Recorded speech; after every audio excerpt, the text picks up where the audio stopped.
ओम नमः शिवाय। हर हर महादेव। आप सभी का स्वागत है। आज सोमवार के दिन हम सुनेंगे सोमवार व्रत कथा।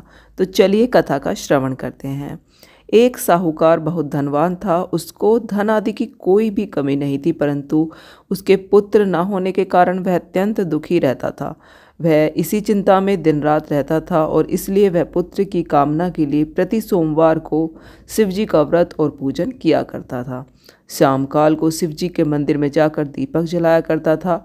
उसके इस भक्ति भाव को देखकर एक समय श्री पार्वती जी ने शिवजी से कहा कि हे महाराज, यह साहूकार आपका अनन्य भक्त है और सदैव आपका व्रत और पूजन बड़ी श्रद्धा से करता है, अतः इसकी मनोकामना पूर्ण करनी चाहिए। शिवजी ने कहा कि हे पार्वती, यह संसार कर्म क्षेत्र है। जैसे किसान खेत में जैसा बीज बोता है वैसा ही फल काटता है, उसी तरह संसार में जो जैसा कर्म करता है वैसे ही फल भोगता है। पार्वती जी ने अत्यंत आग्रह के साथ कहा, हे महादेव, यह आपका अनन्य भक्त है और इसको अगर किसी भी प्रकार का दुख है तो आपको उसका दुख अवश्य ही दूर करना चाहिए, क्योंकि आप तो सदैव ही अपने भक्तों पर दया करते हैं, उनके दुखों को दूर करते हैं। यदि आप ऐसा नहीं करोगे तो मनुष्य क्यों आपकी सेवा करेंगे, क्यों व्रत और पूजन करेंगे।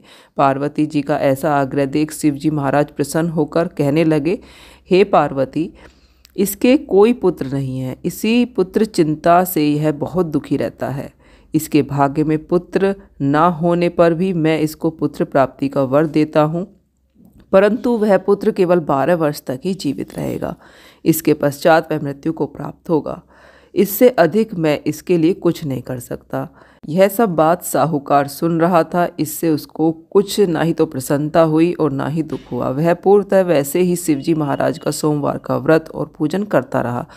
कुछ समय पश्चात साहूकार के एक सुंदर पुत्र हुआ। साहूकार के घर में बहुत खुशी मनाई गई, परंतु साहूकार ने उसको केवल 12 वर्ष की आयु जानकर अधिक प्रसन्नता प्रकट नहीं की और ना ही किसी को भेद बताया। जब वह 9 वर्ष का हो गया तो उस बालक की माता ने उसके पिता से उसके विवाह आदि के लिए कहा, परंतु वह साहूकार कहने लगा, मैं अभी इसका विवाह नहीं करूँगा और काशी जी पढ़ने के लिए भेजूँगा। फिर उस साहूकार ने अपने साले अर्थात बालक के मामा को बुलाया और उसको बहुत सारा धन देकर कहा कि तुम इस बालक को लेकर काशी जी पढ़ने के लिए ले जाओ और रास्ते में यज्ञ कराते हुए जाना, दान करते हुए जाना, ब्राह्मणों को भोजन कराते हुए जाना। इस प्रकार वह दोनों मामा भांजे सब जगह यज्ञ कराते हुए, ब्राह्मणों को भोजन कराते हुए जा रहे थे। रास्ते में उनको एक शहर दिखाई पड़ा। उस शहर में राजा की कन्या का विवाह हो रहा था। दूसरे राजा का जो लड़का था वह विवाह के लिए बारात लेकर आया था। वह एक आंख से काना था। उस लड़के के पिता को इस बात की बड़ी चिंता थी कि कन्या के माता पिता कहीं वर को देखकर अचानक से कुछ अड़चन पैदा ना कर दें। उसने साहूकार के लड़के को देखा, वह अत्यंत सुंदर था। इस कारण जब उसने अति सुंदर सेठ के लड़के को देखा तो मन में विचार किया कि क्यों ना दरवाजे के समय पर इस लड़के से वर का काम ले लिया जाए।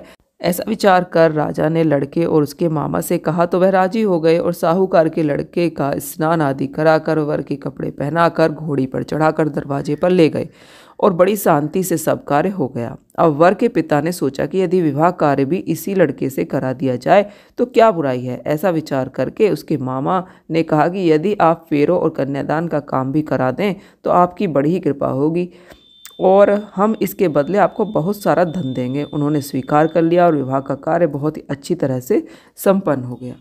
परंतु जिस समय लड़का जाने लगा तो उसने राजकुमारी की चुंदड़ी के पल्ले पर लिख दिया कि तेरा विवाह तो मेरे साथ हुआ है, परंतु जिस राजकुमार के साथ तुमको भेजेंगे वह एक आंख से काना है और मैं तो काशी जी पढ़ने जा रहा हूँ।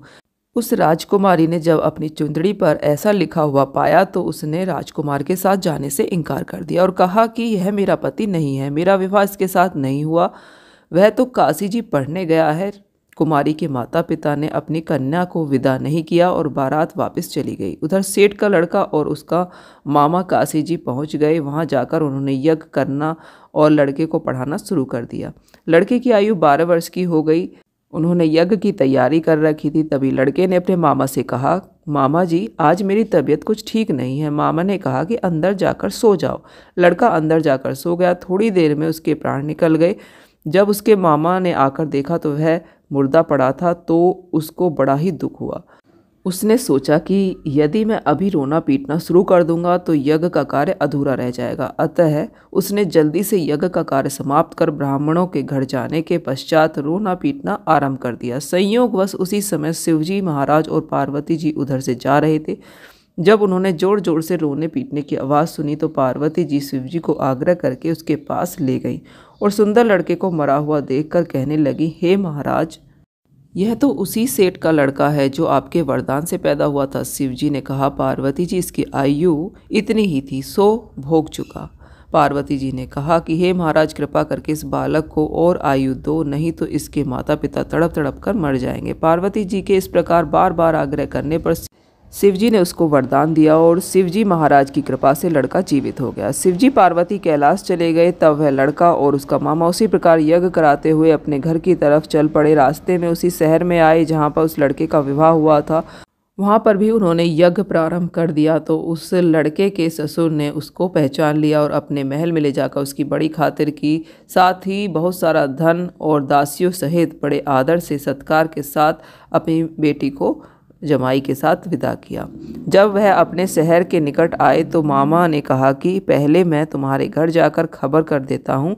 उस समय उसके माता पिता अपने घर की छत पर बैठे हुए थे। उन्होंने यह प्रण रखा था कि यदि हमारा पुत्र सकुशल घर आया तो राजी खुशी नीचे आ जाएंगे, नहीं तो छत से गिरकर अपने प्राण दे देंगे।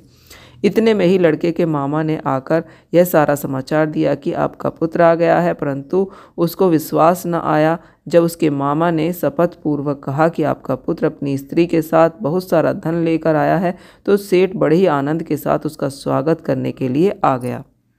सेठ और सेठानी बहुत ही प्रसन्न हुए। बड़ी प्रसन्नता के साथ वह रहने लगे। इसी प्रकार जो कोई भी सोमवार का व्रत धारण करता है अथवा इस कथा को पढ़ता है सुनता है, उसके समस्त दुख दूर होकर उसकी समस्त मनोकामनाएं पूर्ण होती हैं। इससे लोक में नाना प्रकार के सुख भोग कर अंत में सदाशिव के लोक की प्राप्ति होती है। बोलिए शिव शंभु भगवान की जय। हर हर महादेव। इसी के साथ सोमवार की व्रत कथा समाप्त होती है। आपको पसंद आई हो तो वीडियो को लाइक करें और हमारे चैनल को सब्सक्राइब भी अवश्य करें। जय शिव शंभु।